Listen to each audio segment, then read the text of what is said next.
వాళ్ళకి జాబులు రాకపోయినా ఏదో కూలి పని చేసుకునే బతకగలరు, కానీ మేము అటువంటి కూలి పనులు కూడా చేసుకోలేము.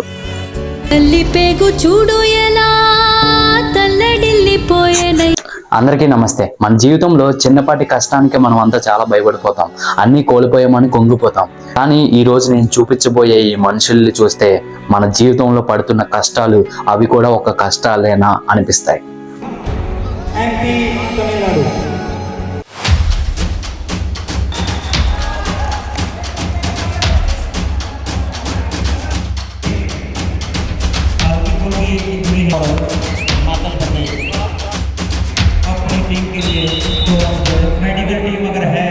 హ్యాండ్ ఫోన్ కాంచి నేను సైకిల్ తొక్కడానికి కూడా ఇబ్బంది పడ్డాను. యాక్చువల్గా అంటే సైకిల్ తొక్కలేనేమో నా లైఫ్లో అనుకున్నాను. సైకిల్ తొక్కడం నేర్చుకున్నాను, లేదా బండి తోలలేనేమో అనుకున్నాను, బండి తోలడం నేర్చుకున్నాను. అలాగే లైఫ్లో ఏదైనా సరే చేయలేము అని ఎప్పుడు నిరాశపడకూడదు. ఎందుకంటే ఏమైనా చేయగలం, మనసు తెలుసుకుంటే ఏమైనా చేయగలం అనేది నేను తెలుసుకున్నాను. ఇప్పటికీ నా లైఫ్లో ఎన్ని స్ట్రగుల్ వచ్చినా ఏది పర్మనెంట్ కాదు. ఓకే, ఏదే పర్మనెంట్ కాదు. ముందుకెళ్తే అన్ని ఈ రోజు ఉన్నది రేపు ఉండదు, ఈరోజు ఏడ్చినట్టు రేపు వెళ్ళండి, రోజులు ఉంటాయని అలా నేను చెప్తాను. అంటే ఎవరైనా సరే, నార్మల్ పర్సన్ ఎవరైనా సరే లైఫ్లో ఏమైనా పోయింది, లేదంటే ఇది లేదు అది లేదు అని ఇప్పుడు ఏమనుకోవద్దు. దేవుడు ప్రతిదీ రాసిపెట్టి ఉంటుంది ముందుకు.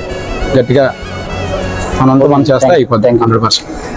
చూసారు కదా, నువ్వేం చేయలేవు అని లోకమంతా నేను ఎక్కిరించినప్పుడు ఆ ప్లేయర్ కళ్ళల్లో వచ్చిన కన్నీరు అవి. కానీ ఈరోజు ఆ ప్లేయర్ కళ్ళల్లో ఎలాగైనా గెలవాలి అని కసి కనిపిస్తుంది.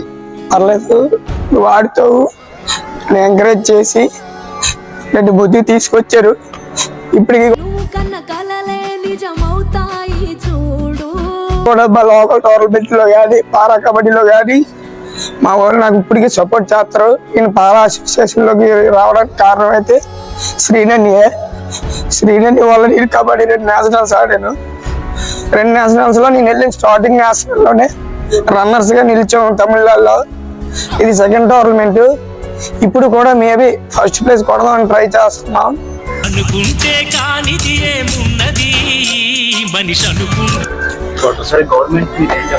గవర్నమెంట్ కి చెప్పాల్సింది ఏం లేదు. గవర్నమెంట్ వస్తుంది పోతుంది తప్ప నార్మల్ వాళ్ళకు ఉన్న ఫెసిలిటీస్ అయితే మా డిజేబిలిటీ వాళ్ళకి ఎవరికి లేవు. వాళ్ళకి జాబులు రాకపోయినా ఏదో కూలి పని చేసుకునే బతకగలరు, కానీ మేము అటువంటి కూలి పనులు కూడా చేసుకోలేము.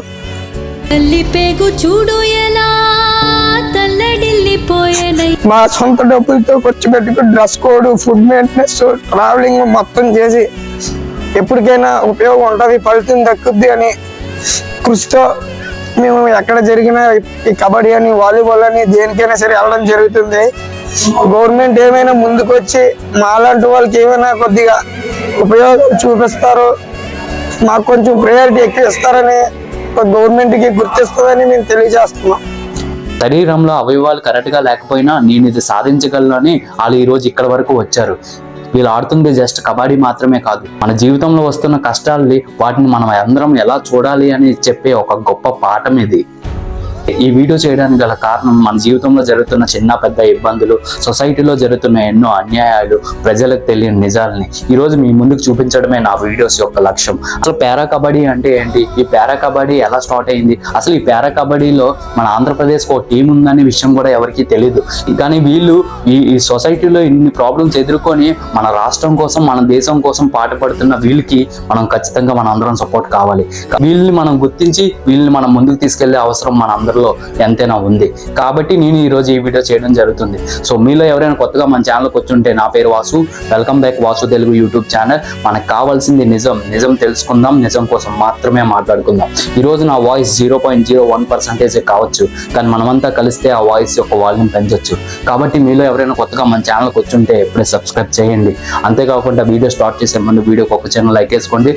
ఇలా తెలియజేయడం వల్ల ఎన్నో మందికి ఈ మాటలు ఇన్స్పిరేషన్గా ఉంటాయి. సో ఈ వీడియో చేయడానికి గల కారణం, మన వీడియో చూసి ఒక్కలైనా మారుతారనే ఒక చిన్న సంకల్పంతో నేను ఈరోజు ఈ వీడియో మీ ముందుకు తీసుకొచ్చాను. సో ఇంకా లేట్ చేయకుండా ఈరోజు మనం ఈ వీడియోలోకి వెళ్ళిపోదాం.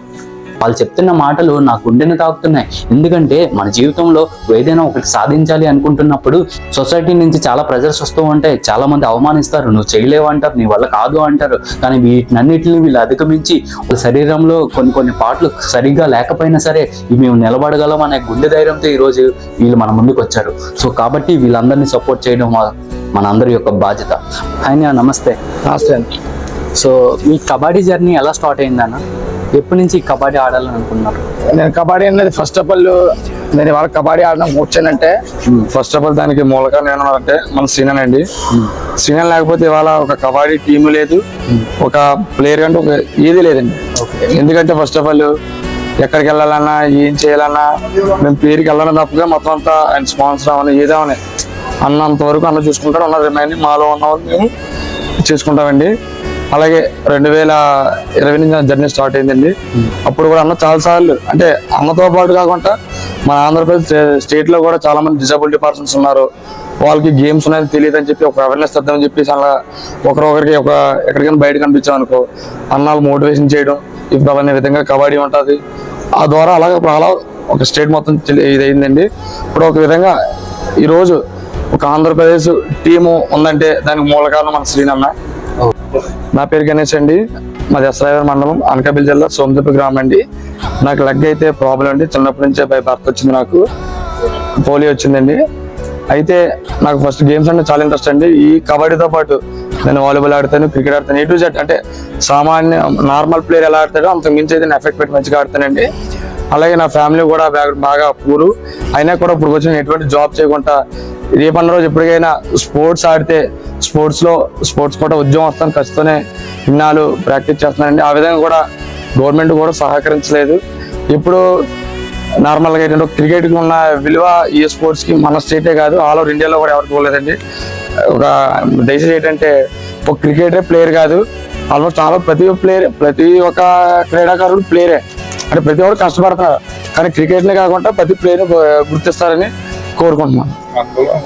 ఇప్పుడున్న గవర్నమెంట్లు కూడా మాకు పారా క్రీడాకారులు కూడా మంచి బెనిఫిట్స్ ఇస్తారని, బెనిఫిట్స్ ఇస్తే మాలో టాలెంట్ పర్సన్ చాలా మంది ఉన్నారండి. మంచిగా మీకు ఎగ్జాంపుల్ కూడా చెప్పండి, 2024లో ప్యారిస్ ఒలింపిక్స్ అయిందండి. అందులో నార్మల్ పర్సన్స్కి 500 కోట్లు ఖర్చు పెడితే వాళ్ళు ఒకే ఒక మెడల్ తెచ్చారు. అదే మా డిజబిలిటీ పర్సన్స్కి 29 crores ఖర్చు పెడితే 30 మెడల్స్ తెచ్చారండి. అక్కడే చూడండి, అంటే గవర్నమెంట్ అన్నది డిజబిలిటీ ఒకలాగా, నామపట్నం ఒకలా చూడకుండా అందరినీ ఏకమొత్తంగా చూస్తే ఇక్కడ రాని రోజుల్లో ఒక డిజబిలిటీ పర్సన్ మేము చేయగలగాలనే కాన్ఫిడెన్స్ తో ముందుకు వస్తారు. వాళ్ళకి తగ్గ స్పోర్ట్స్ కోటాలో కూడా రాయితీలు ఇస్తారని కోరుకుంటున్నాను. నమస్కారం అందరికీ, నా పేరు సాయి సంతోష్ కుమార్, శ్రీకాకుళం జిల్లా జీసేడ మండలం నక్కపేట గ్రామం నుంచి వచ్చాను. నాకు ఈ కబడ్డీ నేషనల్స్ గురించి తెలియజేసింది మన శ్రీనన్న గణేష్ అన్నయ్య. 2020లో నేను తెలుసుకున్నాను. అలా అసలు మాకంటూ గేమ్స్ ఉంటాయని, కబడ్డీలో నాకు చిన్నప్పటి నుంచి కబడ్డీ అంటే ఇష్టం, క్రికెట్ అంటే ఇష్టం, కానీ నా కబడ్డీలో ముందుకు జర్నీ సాగాలని అలాగా నా అన్నయ్య ఎలా తెలుసుకున్నాడో తెలియదు, కానీ శ్రీకాకుళం జిల్లాలో మొదటిసారిగా పెట్టారు. అప్పుడు మాలాంటి వికలాంగులు అందరూ వాళ్ళ ప్రతిభను బయటపరచుకోవడానికి అక్కడి వరకు వచ్చారు. ఇలా మేమందరం కలిసి చెన్నై వెళ్ళాం, 2 సార్లు చెన్నై వెళ్ళాం. నేషనల్ మీట్ అక్కడ జరిగింది. పోయినసారి 2022లో నేషనల్స్ ఆడేటప్పుడు సెకండ్ ప్రైజ్ వచ్చింది మాకు. కానీ ప్రభుత్వం నుంచి ఎటువంటి ఫలితాలు లేవు, ఏమీ లేవు. ప్రభుత్వం మా ఎంత దయచి కొంచెం సహకరిస్తారని కోరుకుంటున్నాం మేము. నా పేరు దొంకాని తరుణ్, విశాఖపట్నం జిల్లా మధురవాడ నుండి వచ్చాను. నేను 15 సంవత్సరాల్లో ఉన్నప్పుడు హుదూద్ తుఫాన్ కారణంగా కరెంట్ షాక్ తగిలి నా హ్యాండ్ రిమూవ్ చేశారు. దాని తర్వాత నాకు ఏ పని చేయాలన్నా ఎవరు పనికి వెళ్ళట్లేదు, ఏం చేయాలో తోచలేని టైంలో నాకు ఇలా కబడ్డీ ఆడుతున్నారు. చిన్నప్పుడు కూడా నేను బాగా ఆడేవాడిని స్కూల్లో, నాకు ఆడాలని డెడికేషన్ కూడా బాగా ఉండేది. ఇప్పుడు మన గణేష్, శ్రీనన్న వీళ్ళు తెలియడం వల్ల నేను ఇక్కడికి వచ్చి నేషనల్ టీం కబడ్డీ జట్టులో పేరు సంపాదించుకున్నాను. జాబ్ ఇప్పుడు ప్రస్తుతానికి నేను చాలా రిస్క్ చేసి రైట్ సైడ్ ఉన్న యాక్సిలేటర్ స్కూటీ లెఫ్ట్ సైడ్ పెట్టుకొని బ్లింకిట్ రైడర్గా వర్క్ చేస్తున్నాను. హాయ్ అందరికీ నమస్తే, నేను మీ వాసు తెలుగు యూట్యూబర్. మన జీవితంలో చిన్న పెద్ద ఇబ్బందులు వస్తూ ఉంటాయి, కానీ వాటినన్నింటినీ అధిగమించి ఈ రోజు వీళ్ళు నేషనల్ కబడ్డీ టోర్నమెంట్ ఆడుతున్నారంటే వీళ్ళందరూ మనకి చాలా పెద్ద ఇన్స్పిరేషన్. మన జీవితంలో ఏదేదో సాధించాలి అనుకుని చిన్న చిన్న వాటికి మనం చాలా బాధపడిపోతూ ఉంటాం అనమాట. లైఫ్లో మనం అనుకుంది అవ్వలేదని, ఒక జాబ్ రాలేదని, ఒక అమ్మాయి మనల్ని వదిలేసిందని, ఏదో చిన్న చిన్న వాటికి మనం డిసప్పాయింట్ అయిపోతాం. వీళ్ళ జీవితంలో ఇన్ని కష్టాలు ఉన్నా వీళ్ళు మనందరికీ చాలా పెద్ద ఇన్స్పిరేషన్. కాబట్టి ఈరోజు ఎవరిని అడిగినా సరే ప్రతి ఒక్కరు శ్రీనన్న అంటున్నారు. అసలు మీరు ఈరోజు వీళ్ళందరినీ ఇలా గ్యాదర్ చేసి ఈ ఆలోచన ఎలా వచ్చిందన్న?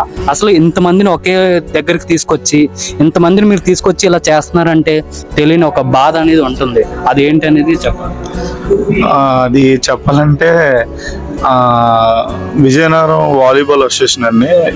దీన్ని అంటే నేను ఇలా చేయడానికి మాకు వాలీబాల్కి ముగ్గురు త్రిమూర్తుల్లో ఉంటారు. ఒకటి కృష్ణరాజు గారు, 2 భగవాన్ దాస్ గారు, అలాగే 3 సూర్యబాబు గారు, 4 చిన్నారి గారు. అంటే ఏదో అంటారు కదా, ఒక ఇల్లు నిలబడాలంటే ఏదో చెయ్యాలని. నాకు ఆ ఇంట్రెస్ట్ను వాళ్ళ నుంచే వచ్చేదండి.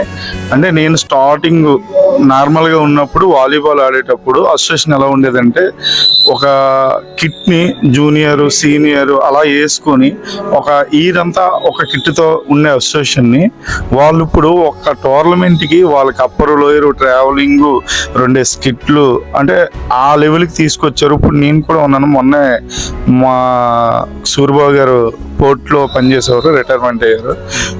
వాళ్ళ ద్వారాగా ఈ ఇన్స్పిరేషన్ వచ్చిందండి. భగవాన్ దాస్ గారు, కృష్ణరాజు గారు. అంటే వాళ్ళు అలా చేశారు, నేను ఇలా ఉన్నాను. నాకు ఒక అనుకోకుండా దేవుడు ఒక వరం ఇచ్చాడు అనుకొని, నాకు ఆల్రెడీ గేమ్ గురించి కొద్దిగా తెలుసు కాబట్టి తెలియని వాళ్ళకి చెప్పి, అంటే నాకు వచ్చింది నార్మల్ వాలీబాల్ స్పోర్ట్స్ కోటాలో వచ్చింది. ఆ విధంగా వీళ్ళకి కూడా డెవలప్ చేస్తే ఆటోమేటిక్గా గవర్నమెంట్ గుర్తిస్తుంది. ఈ డెవలపింగ్ ద్వారాగా వీళ్ళకి కూడా చాలామంది, అంటే అందరూ పల్లెటూరు నుంచి ప్యూర్ ఫ్యామిలీ నుంచి వచ్చిన వాళ్ళు, ఎవరికి ఏదైనా వెళ్ళాలంటే ఆ రోజు స్కూల్కి వెళ్ళి ఆ డబ్బులు పట్టుకొని వచ్చారు. అంటే వీళ్ళు ఎప్పుడు వచ్చినా 4-5 రోజులు స్కూల్ మానుకొని వాళ్ళ యొక్క సంపాదన ఆపేసి, అంటే ఒక పూట తిని ఒక పూట తినలేని వాళ్ళు కూడా చాలా మంది ఉన్నారు.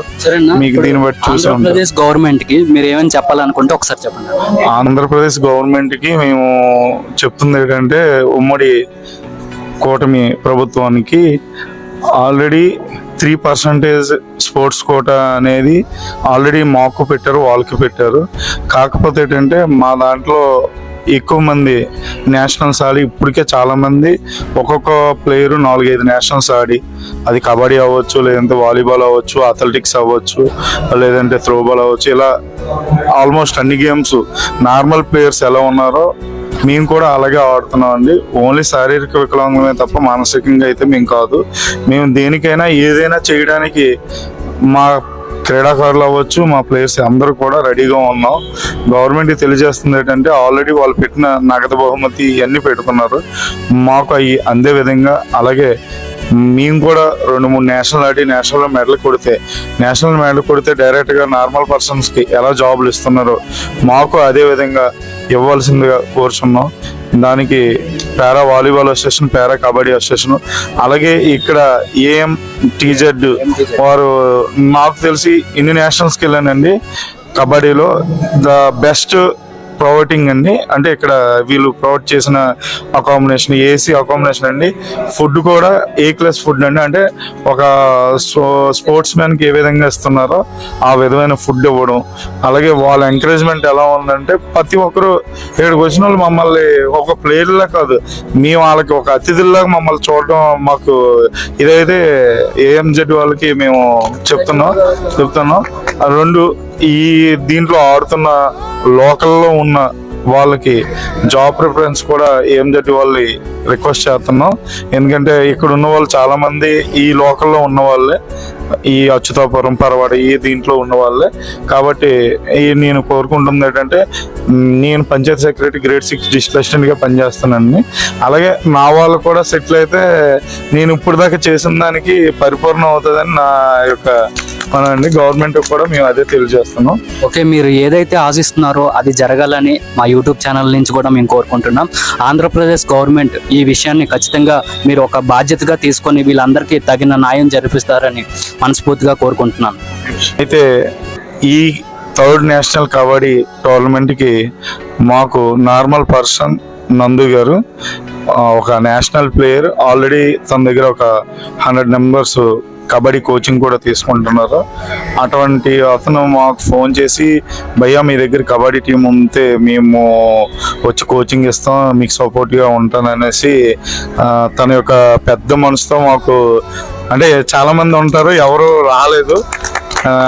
ఇందాక కూడా మా ప్లేయర్స్ని అడిగితే అన్నయ్య కలిసిపోయాడు, చాలా మనతో పాటు ఎంత నార్మల్గా మనతో పడుకోవడం, అంటే సపరేట్గా ఒక కోచ్కి సపరేట్గా మాతో పాటు ఉంటుంది, కానీ మాలోనే ఏకమైపోయి మాతో పాటు వాళ్ళ యొక్క అవసరాలు కానీ ఏదైనా తెలుసుకొని ఈ విధంగా చేద్దాం, ఈ విధంగా అయితే ముందుకెళ్తాం అనేసి మాకు ఫస్ట్ టైం పారా కబడ్డీకి కోచ్గా వచ్చారు నందు గారు. హాయ్ నమస్తే. ముందుగా మీరు ఇంత మంచి పని చేస్తున్నందుకు మేము చాలా ఆనందపడుతున్నాం. సో ఈ పారా కబడ్డీకి మీరు వీళ్ళందరికీ సపోర్ట్ చేయడానికి గల కారణం ఏంటి? మీ లైఫ్లో జరిగిన విషయాల కోసం మాకు కొంచెం షేర్ చేసుకుంటాం. నా పేరు నందన వెంకటేశ్వర గౌడ్ అండి, ఫ్రమ్ ఆంధ్ర, నంద్యాల డిస్టిక్, శ్రీశైలం నియోజకవర్గం. నేను ఒక చిన్న పల్లెటూరు మారుమూల నల్లమల్ల ప్రాంతంలోని కృష్ణాపురం అనే విలేజ్ నుంచి వచ్చాను. నేను కూడా చాలా నేషనల్ టోర్నమెంట్స్ కానీ లైక్ ప్రో లెవెల్ కానీ అన్నీ మేము క్యాంపులు అన్నీ చేసాము. నా తరపున నా దగ్గర నార్మల్ ప్లేయర్స్, కబడ్డీ ప్లేయర్స్ దాదాపు 300 మంది దాకా నాకు ఎప్పుడూ 24/7 నాకు కాంటాక్ట్లో ఉంటారు. నా తరపున చాలామంది గర్ల్స్ కానీ బాయ్స్ కానీ ఎన్నో లీగ్ మ్యాచ్లు నేను చాలామందిని ఆడిచ్చాను. నేనేంటంటే కొన్ని పాలిటిక్స్ వల్ల చాలామంది ప్లేయర్లు వెనకబడిపోతున్నారు, మంచి నైపుణ్య గల ప్లేయర్లు వెనకబడిపోతున్నారు. అలాగే నేను చూశాను ఆ నార్మల్ దాంట్లో పాలిటిక్స్ ఉంటాయి, చాలా బాగా జరుగుతుంది. అది కూడా నవ్వే జనరేషన్లో అన్నీ బాగుండి కూడా ఇంట్లో ఉండేసి క్రీడల మీద కామెంట్ చేస్తున్నారు పేరెంట్స్ కానీ ఎవరు కానీ. అదే ఇప్పుడు పారా లెవెల్లో మన వికలాంగులు కూడా బయటకు వచ్చి ఆడుతున్నారు. ఇప్పుడు చూడు, నేను చాలా చూశాను, కానీ మన ఆంధ్ర టీంలో ఇంత మంచి కబడ్డీ టీం ఉందని పారాలో ఇదివరకు నాకు తెలియదండి, ఎప్పటికీ నాకు తెలియదు. తర్వాత మేము దాదాపు 4 మ్యాచ్లు ఆడాము. ఒక మ్యాచ్, ఫస్ట్ మ్యాచ్లో ఎవరు ఏ పొజిషన్ ఆడుతారో కొంచెం తెలుసుకోలేక కొంచెం టెన్షన్ పడి అలా ఇలా ఆడారు. తర్వాత సెకండ్ మ్యాచ్ నుంచి ఎవరు ఎలా ప్లేస్ చెప్పామో అలా ప్లేస్ ఆడారు. దాదాపుగా ప్రతి మ్యాచ్ 20 పాయింట్లు లీడ్, 15 పాయింట్లు లీడ్ పెట్టి మేము కొట్టేస్తున్నాం ఆపోజిట్ టీమ్ని. ఇంకో మ్యాచ్ కొడితే మేము సెమీస్కి ఎంటర్ అవుతాము. అలాగే ఇంకోటి ఏంటంటే నేను కోరుకునేది అంటే గవర్నమెంట్కి ఒకటే కోరుకుంటాను, ఒక మా నార్మల్ క్రీడాకారులను మరియు పారా క్రీడాకారులను ఇద్దరిని సమానంగా చూసి ఇద్దరికి ప్రోత్సాహకాలు సమానంగా ఇవ్వాలని నేను అదే కోరుకుంటాను అన్న. సమానంగా చూడాలి. వీళ్ళకి అన్ని బాగుండి ఆడేది వేరు, తన వికలాంగుడు తన మెయిన్ పార్ట్స్లో కొన్ని పార్ట్స్లో బాగోలేకపోయి బయటకు వచ్చి ఆడుతున్నాడు చూడు, దాన్ని నేను చాలా మనం చూస్తున్నాం బయట అన్ని చూసి, నేను చాలా బాగా ఆడుతున్నారు, చాలా సపోర్ట్ చేస్తున్నారు నాకు. నేను ఏంటంటే నాకు వీళ్ళతో కలిసిపోయాను. ఫర్దర్ ఫ్యూచర్లో నేను ఆంధ్ర నుంచి నేను ఒక ఆంధ్ర జట్టుకు ఒక మంచి ప్రతినిధిగా వహిస్తున్నాను. మాలిక్ మేడం గారు కానీ, దేవికా మేడం గారు కానీ, దీపా మాలిక్ మేడం గారు ఇండియన్ పారా ఒలింపిక్ ప్రెసిడెంట్ అండి కబడ్డీకి సంబంధించి మనకి. అందులో one of the para Olympic member madam, Asian medal para Olympic medalist, gold medalist shot put madam. ఆమె మనకు ఎంత సపోర్ట్ చేస్తున్నారంటే మన ఆంధ్ర ప్లేయర్స్ కూడా చాలా సపోర్ట్ చేస్తున్నారు. అప్కమింగ్ ఇక్కడ మనకు ఏ ప్లేయర్ అయితే మంచి స్థానంలో ఉన్నారో, ఇంకొకటి ఇప్పుడు తెలిసింది మాకు, ఈ టీంలో ఇప్పుడు ఆడారు కదా, నెక్స్ట్ మంత్లో ఈ టీం నుంచి 2 ప్లేయర్స్ హర్యానాకి వెళ్ళిపోతారు 100%. ఇప్పుడు జరిగింది అక్కడ హర్యానాలో ఒక యూనివర్సిటీ తరఫున మన ఆంధ్ర క్రీడాకారులు ఆడబోతున్నారు. ఈ మన పల్లెటూరు నుంచి, జిల్లా నుంచి ఆంధ్ర స్థాయికి ఎదిగి ఇప్పుడు నేషనల్ లెవెల్లో వెళ్తున్నాడు. ఇందులో టీం నుంచి ఒక పర్సన్ మాత్రం పక్కా నేషనల్ లెవెల్ వెళ్తున్నాడండి. ఈ అవకాశం ఇచ్చినటువంటి మీ Vasu Telugu YouTuber, thank you brother. ఈ చక్కటి అవకాశం మాకు ఇచ్చినందుకు మన పారా ప్లేయర్స్ అందరికీ తెలియాలని మీ ద్వారా మేము కోరుకుంటున్నాము. థ్యాంక్ యూ సో మచ్ అండి, థ్యాంక్ యూ సో మచ్. వీళ్ళకి మంచి ప్రోత్సాహకాలు మీ ద్వారా లైక్ మీ న్యూస్ చూసి అందరూ సపోర్ట్ చేస్తారని మేము కోరుకుంటున్నాము. థ్యాంక్ యూ సో మచ్, ధన్యవాదాలు. మాకు రైట్ హ్యాండ్ ఇదైంది, చిన్న పోలియో వచ్చింది, అందువల్ల ఇదైంది. నాకు చిన్నప్పటి నుంచి ఈ గేమ్స్ పరంగా అయితే పెద్ద నేషనల్ అనేది నాకు చిన్న డ్రీమ్. అండ్ ఆ డ్రీమ్ పోవాలని ఎక్కడైనా సరే నేను ఫిక్స్ అయ్యే మైండ్లో గేమ్ ఆడాలా, మా టాలెంట్ మేము నిరూపించుకోవాలా, నా తక్కువ చూపు చూసిన వాళ్ళకి ఇలా అని, అలానే మా అమ్మ నాన్నకి ఒక చూపించాలని, అలానే మా ఏపీకి పలానా వ్యక్తి పలానా డిస్టిక్ అని చెప్పాలి. వచ్చేసి నా డిస్టిక్ మాది పల్నాడు. పల్నాడు డిస్టిక్, గుంటూరు డిస్టిక్, రాజబాగ్ మండలం, ఇనిమెట్ల. మా చిన్న కుటుంబం, మా చిన్న వ్యవసాయం చేస్తాం. మాకు వ్యవసాయం చేయండి మాకు నోటికి బో రాదు, అందుకోసం మా చేస్తున్నాడు. అందరికీ నమస్కారం. నా పేరు గణేష్, పైలి గణేష్. నేను మా అనకాపల్లి జిల్లా నర్సీపట్నం నియోజకవర్గం నుండి మాకూర్పల్లి మండలం జి వెంకటపురం గ్రామం నుంచి వచ్చాను. థర్డ్ పారా కబడ్డీ నేషనల్స్ నా ఫస్ట్ జర్నీ ఇది. నేను బీటెక్ ఫస్ట్ ఇయర్ త్రిబుల్ యూనివర్సిటీలో చదువుకుంటున్నాను. నాకు కబడ్డీ పరిచయం చేసింది శ్రీనాన్న, గణేష్ అన్న, సురేష్ అన్న, వీళ్ళందరూ నాకు పరిచయం చేస్తారు. ఇదే నా ఫస్ట్ టోర్నమెంట్. ఇంకా నేను ముఖ్యంగా ముందు నుంచి నాకు యాక్సిడెంట్ నా 5 years ఏజ్లోని నా ఫస్ట్ క్లాస్ అప్పుడు నాకు స్కూల్ నుంచి వచ్చి ఆ టైంలో మేడ పైన కరెంట్ వైర్ని కర్రతో కొట్టడం వల్ల, తెలియని వయసులో కరెంట్ వైర్ని కర్రతో కొట్టడం వల్ల నాకు కరెంట్ షాక్ కొట్టింది. దాంతో హ్యాండ్ మొత్తం అక్కడ కాలిపోతే అక్కడ దగ్గర కట్ చేశారు. ఇంకా నా జర్నీ ఏంటంటే నేను పారా బ్యాడ్మింటన్ నేషనల్స్ లక్నో గౌరవ్ కన్నా ఎక్సలెన్స్లో ఆడాను. దాంట్లో డబుల్స్లో నాకు బ్రాంజ్ మెడల్ వచ్చింది. ముఖ్యంగా మాది ఒక ప్యూర్ ఫ్యామిలీ. మాది మా ఫాదరు కూలి పనికి వెళ్తేనే కానీ తినలేని పరిస్థితి మాది. నమస్తే సార్, నా పేరు పాలకొండ సార్. నా పేరు శివదుర్గ ప్రసాద్. నాకు ఇలాగా చిన్నప్పటి నుంచి హ్యాండిక్యాప్ పోయిదో వచ్చింది. నాకు ఈ మధ్యన హ్యాండిక్యాప్ గేమ్స్ ఉన్నాయని చెప్పి మా శ్రీరంగ చెప్పాడు. నేను 10th క్లాస్ చదివినప్పుడు ఏమిటో అన్నీ వచ్చాడు మామూలుగా హ్యాండిక్యాప్ గేమ్స్ అవి అవుతున్నాయి. నాకు తెలియదు ఫస్ట్. అంటే నన్ను చూసి అన్నయ్య చూసి వెంటనే వీడు హ్యాండిక్యాప్ అని అన్నాడు ఫస్ట్. సరే అని చూస్తే అన్నయ్య ఇంటికి వచ్చే నుంచో అని నా అమ్మ నాన్నతో మాట్లాడి ఇక పారా గేమ్స్ అవ్వడం వల్ల మళ్ళీ వాళ్ళు నాకు తెలియజేసింది. ఈ నేషనల్ కారణం అంటే అన్నయ్య వాళ్ళు. ఇక 8 years నుంచి అన్నయ్య చాలా మాట్లాడుతూ ఉన్నాను.